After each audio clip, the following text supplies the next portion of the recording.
Alright everybody, we are back once again. Today's video, we're going to be looking at information. Specifically looking at some of the things the game might not tell you explicitly, why you should be looking out for them, and why it's useful to you in your match.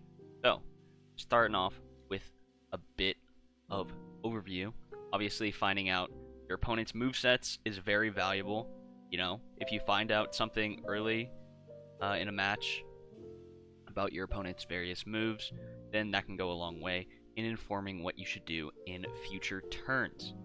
But a big theme in this video is that this is going to be very important in VGC in particular, and that is because, obviously being BO3, you're not able to change your team mid-series or anything like that, so information gained in Game 1 or Game 2 going into Game 3 is super important, and being able to recall things that you learned in a previous match in a BO3 could be super huge when you're starting fresh with that extra information. This is still good in singles. Obviously, if you learn something in a match, it can then inform your later decisions in that same match, you know. But in VGC, you're going to be, at the very least, playing 2 games with the same sets, so finding out something about Amon in Game 1 is guaranteed to potentially come up later, if they bring that same Mon. Guaranteed to potentially come up. Yeah, man. Nice job there. So, let's start talking about some of that hidden info that the game does not tell you. There is a good amount you can learn without being told explicitly by the game. One of the best and most practical examples of this is going to be speed tiers. Now, there are ways for you to learn which Mon is faster in a matchup without even clicking a move to know about it. One of the most common ways is going to be through abilities. So, there are a lot of abilities in the game that have a piece of text when that Pokemon is thrown out, announcing something about that ability. 2 examples I have right here are Grassy Terrain from Rillaboom and Mold Breaker from Tinkaton. Both of these abilities have a line of text that gets thrown out by the game whenever both of these Pokemon go out. So let's say turn 1, it's the first turn of the game, right? And then Mold Breaker appears before Grassy Terrain in the chat log. That means that Tinkaton is faster than Rillaboom, and vice versa. Like, say Rillaboom's Grassy Terrain goes first, that means that's a pretty fast Rillaboom. Alright, and this is especially relevant in this matchup because if you know who the faster Mon of the 2 is, that means you know who has the faster Fake Out, which is suddenly super relevant, you know? Like, if Rillaboom comes out with Grassy Terrain before Mold Breaker, you know it's a super fast Rillaboom, and you know that Tinkaton's Fake Out will not go off if Rillaboom chooses to Fake Out that slot. Another thing about speed tiers is that if 2 Pokemon switch out in the same turn, the order that they will switch out is determined by how fast they are. This is also dependent, this can change from multipliers like Choice Scarf. So, say you double out on a Pokemon, your opponent switches out as well, both of them switch out, you will know who the faster Pokemon is depending on the order and who goes first between the 2. So that's some of the hidden information you can get regarding speed tiers, but there's also things you can learn just by like guessing what your opponent is trying to do.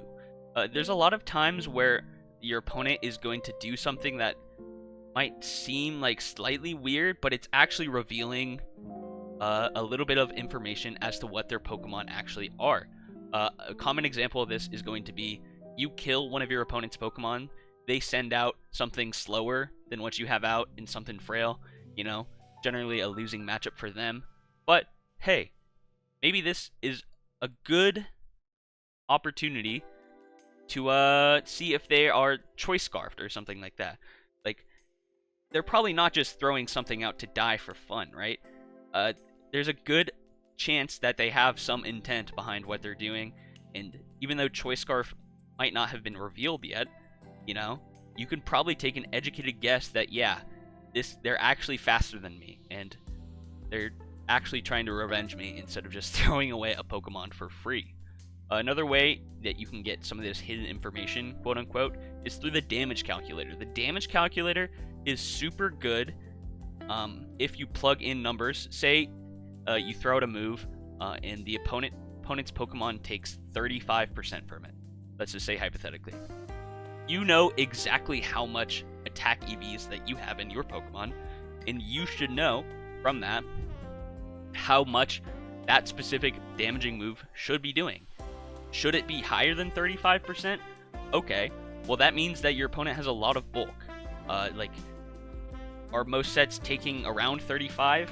Like most bulkless sets? Okay, that probably means they have a lot of speed and a lot of attack investment. And that can go the other way around too. You know how much bulk your Pokemons have, exactly. So, if their opponent does, just to say 50%, you go, whoa, that's more than that should have done. Hey, this Pokemon is probably choice banded. The game doesn't tell you that, but through the damage calculator and plugging in the right numbers, you can actually learn that if you're paying enough attention. So, moving on to items is going to be, again, very important in VGC because you are limited to one item per team. And some of these are super game warping effects. I'm looking specifically at Focus Sash being super important to know where that item is, right? There's going to be a good amount of teams who have at least a couple viable Focus Sash users. So finding out where that Focus Sash is early on in the game can be super helpful if in future games. Like, say now you know you need to like fake it out first, and now the fake Focus Sash is broken, the game gets way easier, right?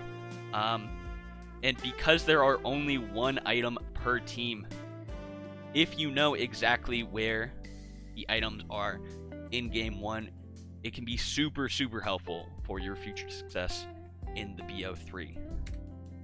Now, this can also have a bit of an opposite effect. You do not want to give away more information to your opponent than you need to. This most often comes up in VGC if a position is particularly like super won for you or super lost for you. Like the outcome of the game is pretty much guaranteed. If you are in scenarios like that, which happens fairly often, you know, you're like already planning for the next game, stuff like that, then you do not want to give up more information than you have to. Say you haven't revealed Protect yet on a certain Pokemon, and that's a pretty big deal in a match. You don't really want to reveal that just for fun, even though it might like stall out another turn or something, and like maybe gives you like 1% more of a chance.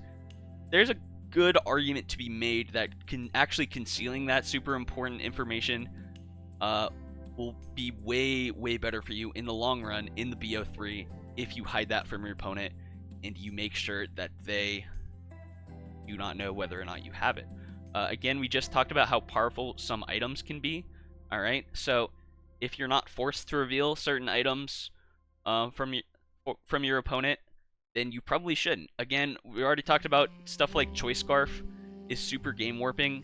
If you don't have to show a Pokemon is Choice Scarfed to win the game, there's a good chance you can read it and hide that information going into the next game. And same with Focus Sash. Those are two super game warping items that once your opponent knows where they are, they're still good, but now like the jig is up, you know, like they know that this guy is faster than he should be. They know that I have to double this slot.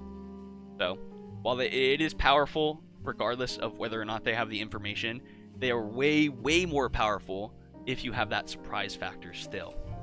So that's just going to be it for some of the key takeaways.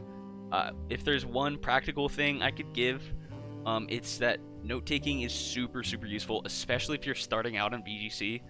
Again, in a BO3 environment where you cannot change teams, having information about speed tiers like is super valuable. And a good example of this is two Pokemon that are at a similar speed tier. Let's just say Samurott, Hisui, and Rillaboom, right?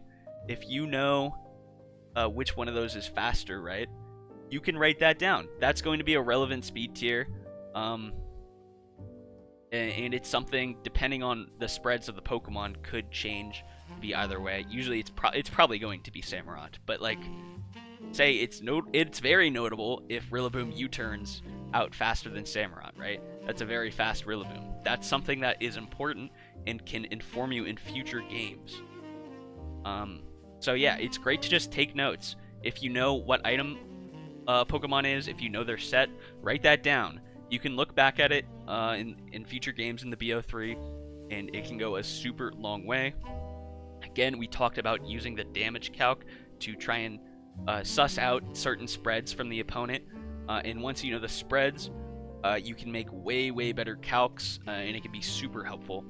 If you have any questions about that, feel free to reach out to me on Discord, because again, it's a super useful tool to have at your disposal. And lastly, I forgot to write it down, but whatever. Just make sure that you don't give up unnecessary information.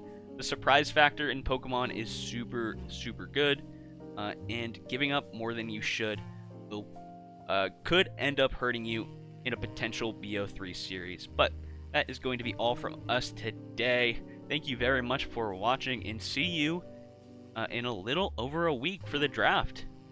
Singles draft. VGC draft is in 2 weeks. So we're just going to have to leave it at that. Thank you very much for watching.